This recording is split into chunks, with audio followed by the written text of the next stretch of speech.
much as Nathan talks about how we as human beings can be awfully lazy, strangely enough, we humans are also not terribly great at rest.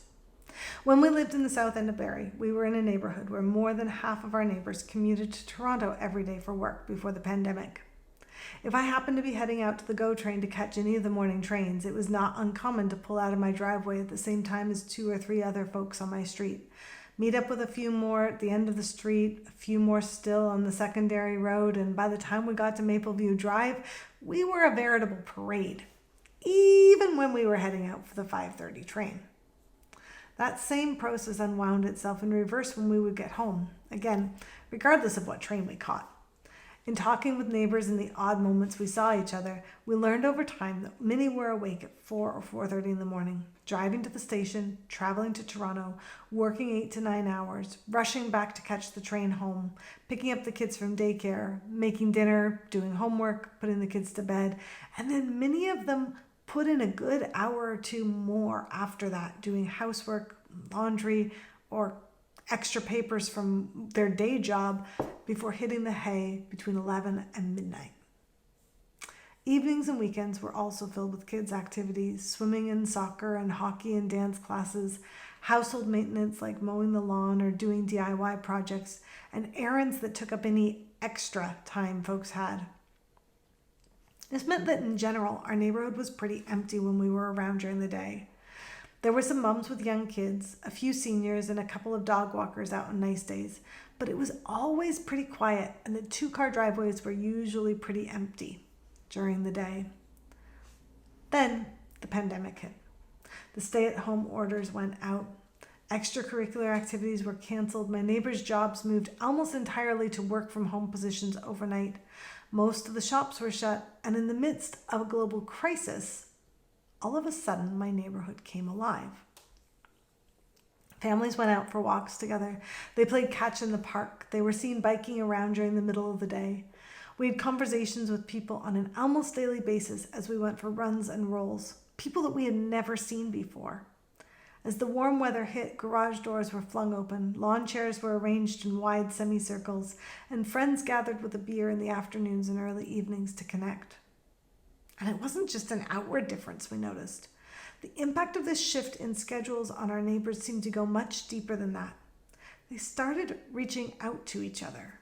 They started connecting with each other via social media, looking out for one another in ways we had never seen before. In the most noticeable example, we had more frequent, longer and deeper conversations with our next door neighbor of 12 years between March and July of 2020 when we moved than we had in the previous 12 years of living beside them combined. Now, before you get worried, this isn't a sermon about things we shouldn't do. I'm not for a second interested in giving us a list of things that are wrong or bad. To be especially clear, working hard to support our families isn't wrong, making sure our kids have opportunities to grow and develop isn't bad, and keeping our homes and spaces in good working order isn't in and of itself a negative thing.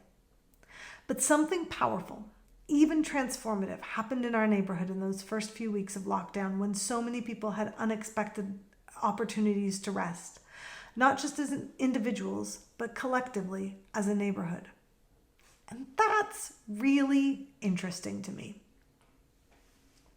We're talking about this winter about spiritual disciplines. Last week, Nathan introduced us to the idea of the rule of life.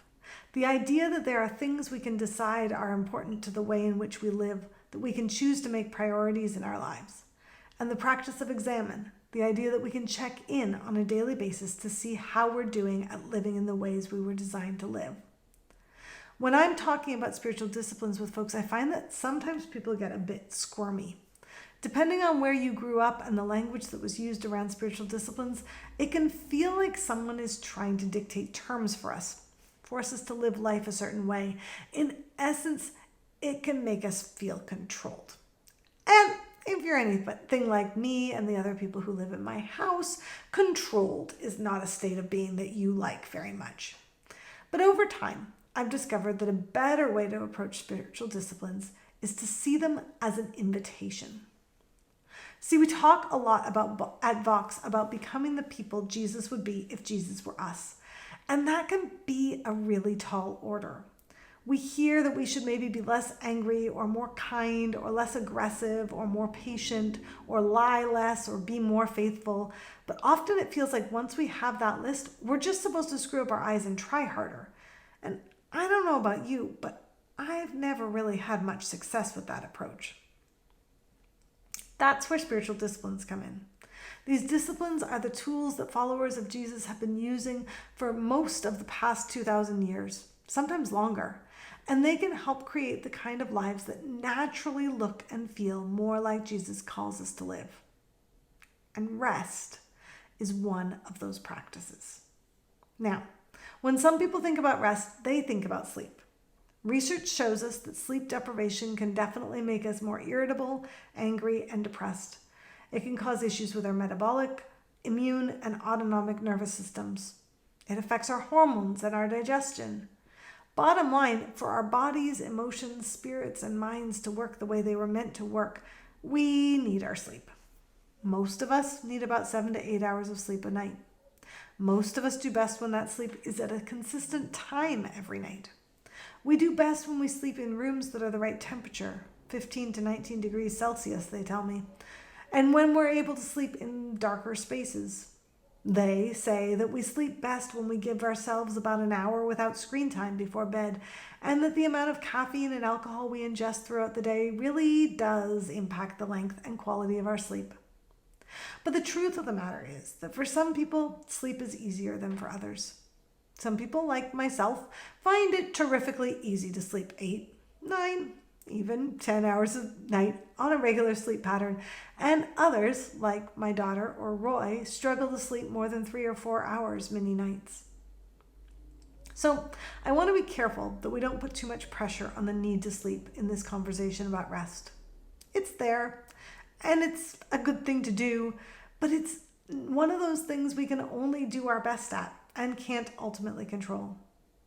It's also just one small part of a much bigger discipline. That's because rest, on the one hand, is about creating space and time for our bodies and minds to keep up with the life that we're living. And on the other hand, it's about cultivating a reliance and trust on God. About 10 years ago, I had burnt out. I was in no fit state to do anything of meaning or value. But having grown up in a Puritan work ethic, 80-hour-a-work kind of world, and I was really struggling to know what to do with myself. And so I decided to do a very, very Christian thing. I decided I was going to spend 6 hours a day, the 6 hours a day that my kids were at school, reading my Bible. I was going to see how long it would take me to read it cover to cover and see what I noticed while I did that. Given the enormity of the task, what I noticed was kind of ironic. The Bible, it turns out, is really, really interested in rest. See, from Genesis to Revelation, there are ideas about rest in almost every book of the Bible. In Genesis 1 and 2, right off the bat, we learn that God rests.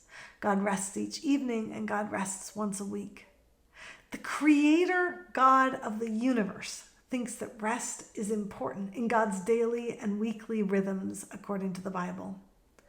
That when we learn that we humans are supposed to rest like God, that's the point. As the Israelites are receiving the law from God, they learn that they are supposed to rest each day and rest each week. Not because they're weak humans, but because if it's important enough for God to do it, it's important for us to do it as well. We are, after all, meant to be imitators of God. As anyone who has ever tried stopping their work at the end of the day when there are still assignments or tasks to be done will attest to, and anyone who has ever tried to take a day off when you had a deadline looming will tell you, the simple act of not working does not automatically result in us experiencing rest. So the Bible goes on to tell us that God offers us the experience of rest. An experience that can be found in the shelter of God's presence. Deuteronomy 33:12 invites us to see that the beloved of the Lord can rest secure in him, for he shields him all day long, and the one the Lord loves rests between his shoulders. As I started to sift through the ideas in these various verses, I began to realize that there were three key ideas to this call and invitation to us to rest. The first is that rest reminds us that God is God and we are not. See, all the while we keep working, we can easily mistake ourselves to be capable of producing enough or fixing enough or working hard enough to keep ourselves alive and meet our own needs. When we rest, on the other hand, it forces us to rely on God and God's provisions. Now, I want to make it clear that this is no simple task. A couple of weeks ago, I said yes to preaching this sermon. Then an opportunity fell into my lap that I wasn't really expecting, one that I was really excited about, but that required that I fill in a lot of paperwork fairly quickly. Then my first week of classes started the day after the dog had been up half the night with stomach issues, and it felt like one thing after another came at me. And honestly, I wasn't keeping up. But Saturday came, and it's been my practice to take Saturday as a Sabbath day, off and on over the years, and I knew I was going to be preaching on this stuff. So I got up, I got in the van, and I went with Trevor for a drive in the sunshine. I spent 24 hours away from my desk and my readings and my paperwork and my responsibilities, and I rested. In doing so, I both implicitly and explicitly had to say, God, if these are things that are going to get done, they are going to get done because you make it possible. I know if I don't rest, I definitely am not going to be able to do them myself. And although that was hard, it was nothing compared to what the first people God proposed this to had to deal with. You see, the Israelites, they were utterly reliant on God for survival when God introduced the concept of a Sabbath to them. They were out in the desert, and God was supplying them with manna from heaven in the morning and quail that would come to the camp in the evening. That was how they were surviving. The manna and quail would come each day and every day. The people were told to collect enough each day, but just enough for that day. They were told not to hold on to anything extra because it would spoil and go off before the next day if they did. And God kept God's promise about that 6 days out of every week. And then on the sixth day, God told them to collect enough for 2 days. Just that day. God told them it would stay good for 2 days this time and warned them that there would be no manna and no quail the next day because it was the Sabbath day and they weren't supposed to work on the Sabbath. That's exactly what happened. These people were incredibly vulnerable. They weren't office worker vulnerable or student vulnerable or even subsistence farmer vulnerable. They were worse than day laborer vulnerable. One missed day is all it would have taken for them to not have anything to eat that day. And I bring that to our attention because I think it helps us to remember that even though rest is hard, it was commanded to people who were vulnerable. And that suggests to me that if it was commanded to them, and if God was faithful to God's promises to them, then as we understand that it is commanded to us, we can trust God to be faithful in God's promises to us. Realizing that our survival is not just in our hands, that we can rest in God's provision is the first key to being able to access that rest. So the first idea about rest is that God is God and we are not. The second idea is that rest in the Bible is actively tied up with justice. It's tied up with economic justice, it's tied up with environmental justice, and it's tied up with systemic and societal justice. When the original commands about the Sabbath are given out, it's not just the Israelites who are supposed to rest themselves, but also their servants and slaves, their wives and children, even the foreigners and animals in their midst are meant to rest. This points to the fact that all the while we are consuming and needing things, other people, other creatures, the environment must keep working to produce and create those things. One of the biggest things we noticed globally in the first few weeks of COVID was the impact of lockdown on the environment. We saw global daily reductions of up to 26% in terms of carbon emissions. And overall in 2020, the US alone saw a decrease of 10% in their carbon emissions. Why? Because we were forced to rest. Unfortunately, while our rest has enabled our planet to rest a bit, it hasn't been so kind to our modern day servants and foreigners. As COVID hit, frontline workers as a category extended to those who work in grocery stores, in delivery, in farm labor, in Amazon fulfillment sectors, and meatpacking plants. As a result, we've seen these groups of workers at significantly increased risk, not only of getting COVID themselves, but of passing it on to their families when they go back to often cramped living spaces. This is not quite the point of rest when we look at the Bible. Our rest is not supposed to come at others' expense. The idea is that it is a rest that extends justice to all. It's so important that these details are actually written directly into the Ten Commandments. Exodus 20 verse 10 says, "Remember the Sabbath day and keep it holy. 6 days you shall labor and do all your work, but the seventh day is a Sabbath to the Lord your God. You shall not do any work. You, your son or your daughter, your male or female slave, your livestock or the alien resident in your towns. For in 6 days the Lord made heaven and earth, the sea and all that is in them, but rested on the seventh day. Therefore the Lord blessed the Sabbath day and consecrated it." The Sabbath and the rest that God calls us to in general, it's not just for us as individuals. It is meant to be a collective rest that makes the world a bit more just for everyone. So we can only rest when we accept that God is the one responsible for provision, not us. And it only counts as rest in Scripture to the extent that it offers and extends justice to all, not just to ourselves. But the point of rest in Scripture is that it gives us space for renewal and an opportunity to reroot ourselves in who we were meant to be. Matthew 11:28-29 says, "Come to me, all you who are weary and burdened, and I will give you rest. Take my yoke upon you and learn from me, for I am gentle and humble in heart, and you will find rest for your souls." Psalm 91:1 says, "Whoever dwells in the shelter of the Most High will rest in the shadow of the Almighty." Isaiah 30:15 reminds us that in repentance and rest is your salvation. In quietness and trust is your strength. And Jesus tells the disciples in Mark 6:31 to come away with me by yourselves to a quiet place and get some rest. Each of these verses reminds us of why we rest. Rest offers us recovery. It offers us reconnection with God. It offers a renewed soul that brings about salvation and strength to our bodies and minds and emotions. The offer is given by God in the Old Testament. It is attested to by the psalmist in Thanksgiving, and we receive it as a direct invitation from Jesus. And it's great to say that rest is so important, but how exactly in our 24/7 society are we supposed to do this? It's not like the whole world shuts down for 24 hours once a week. The internet doesn't turn off at 5 p.m. Monday to Friday, only to turn back on again at 9 a.m. the next business day. Even 20 or 30 years ago, there were much tighter constraints on how much of the day we could work and how quickly we could be expected to respond to people's needs and demands. So I'm going to offer some questions and some ideas for rest for us today. Remember, the point isn't to force you to do something. It's not to attempt to control you.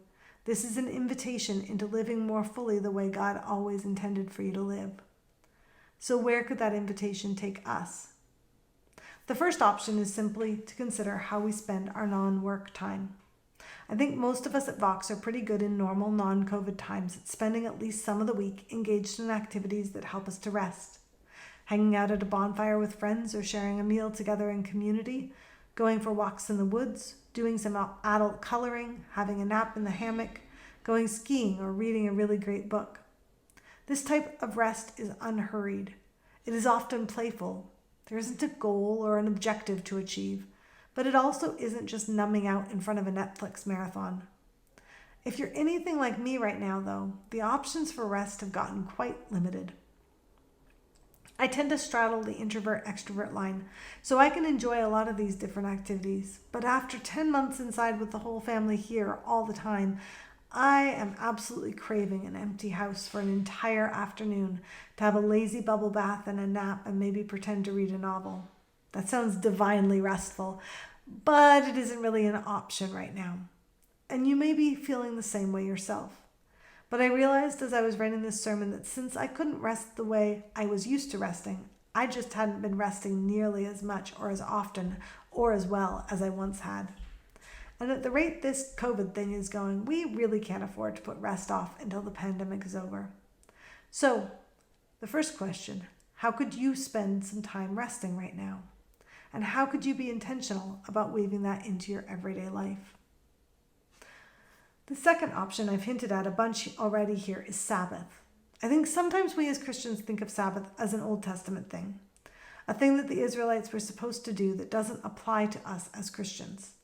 But the author of Hebrews tells us otherwise when he writes, "There remains then a Sabbath rest for the people of God. For anyone who enters God's rest also rests from his own work, just as God did from his.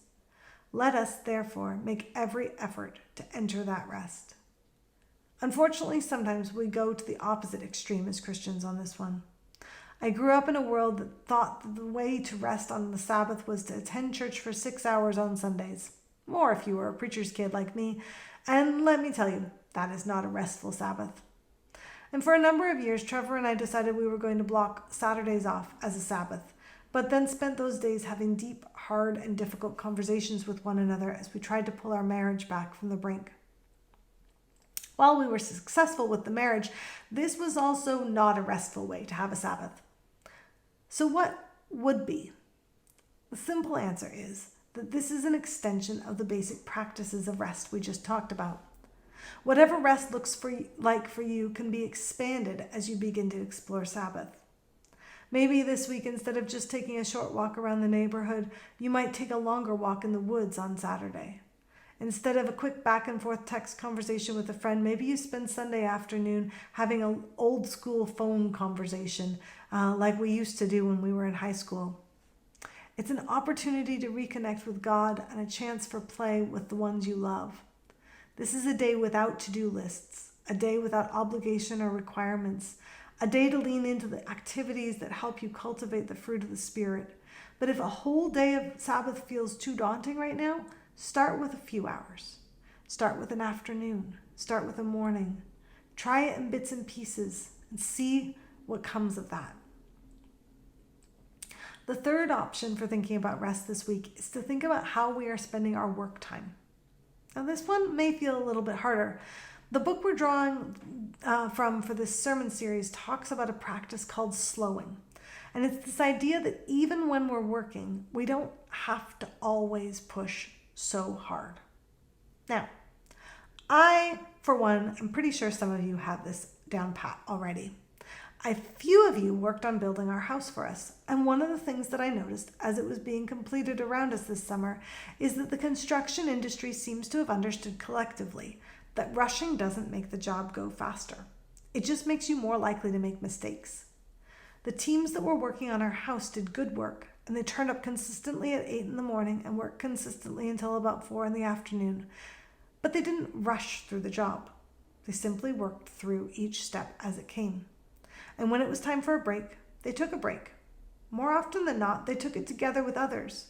They would eat together and laugh and talk together, or they'd talk to their partners on the phone, or some of them would go and take a nap in the car. There was a choice and an intent to slow down, and that helped to keep people safe in the long run. I'm convinced it also meant our house was built better. It was certainly more justly built.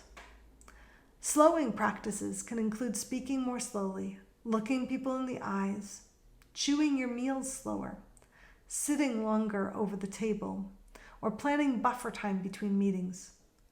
In other words, this isn't some fancy theological term that means all sorts of complicated things you have to remember. This one does mean exactly what it sounds like. The practice of slowing takes place as we slow down. Now, all of those are great activities, but sometimes we have gone too hard and too fast for too long, and this is just not going to be enough to get us back to a state of rest. So what do we do then? That's where our final practice, pacing, comes in. Now, pacing is necessary when we've lost track of our body's signals and we've become too practiced at repressing, particularly when it comes to our fatigue or our stress. Pacing takes us asks us to tap into our heart rate, to notice the ways we carry stress in our bodies, and to practice slowing as much as we need to get ourselves back into line with the way we were meant to live. I first started the practice of pacing about 6 months after I collapsed in 2016. The goal was to help me begin to be able to do physical activities in ways that didn't make things worse, and that hopefully would slowly, over time, allow me to improve. I got a Fitbit, and it was explained to me that I shouldn't do anything that made my heart rate go into the aerobic exercise zone. To begin with, that meant I could stand up for about 30 seconds. Then my watch would buzz at me, and I was supposed to sit down. Initially, I was only allowed to do things for no more than 20 minutes out of an hour, no more than 8 hours a day, provided I could keep my heart rate below the exercise zone. But so slowly that I barely noticed it was happening, over the past 4 years, I've been able to use the practice of pacing to slowly extend how much I could do and how much of the time I could do it in. In September, I started back to school full-time to do my master's degree. Last week, for the first time in more than 4 years, I vacuumed my main floor without going over my heart rate line. In fact, although I continue to work to expand the envelope of what I can do, it's been months since I felt that buzz through my wrist. I still use my power chair. Short of a miracle that the Holy Spirit hasn't indicated I should expect, I will probably use a power wheelchair for the rest of my life. But that doesn't mean that rest isn't possible, and it certainly doesn't mean that rest doesn't bring a measure of healing. You don't have to let things get as bad as they were for me before you use pacing as a discipline. If you start experimenting with rest and Sabbath and slowing and they just don't seem to be cutting it for you, send me a message. Let's sit down and have a video or phone chat and talk about how you might use pacing to recover your life. So whether you're like our family and have basically been under stay-at-home orders since March, or whether you're an essential or frontline worker, whether you've been out of work for more than in work this year, or whether business has been going so hard and fast you've barely been able to keep up, whether you're naturally gifted at play or a product of a deeply Puritan work ethic family, the thing to take away from today is that God seems to think rest is really important, that it's not something we can put off until it's convenient, but that we've been invited to enter into this rest today, this week, right now. So I want to end this with invitation to rest that comes from the poet Caitlin Curtis. Jesus, we are weak and shallow-hearted, yet you give us your presence, a deep well of kindness, ever flowing, never ceasing, to beckon us to life and breath. We are shallow-hearted, and yet we are placed within your care. We are shallow-hearted, and yet you call us into holiness, deep and flowing and good, and we find ourselves allowed into a deeper kind of living than we've ever known before. Hallelujah.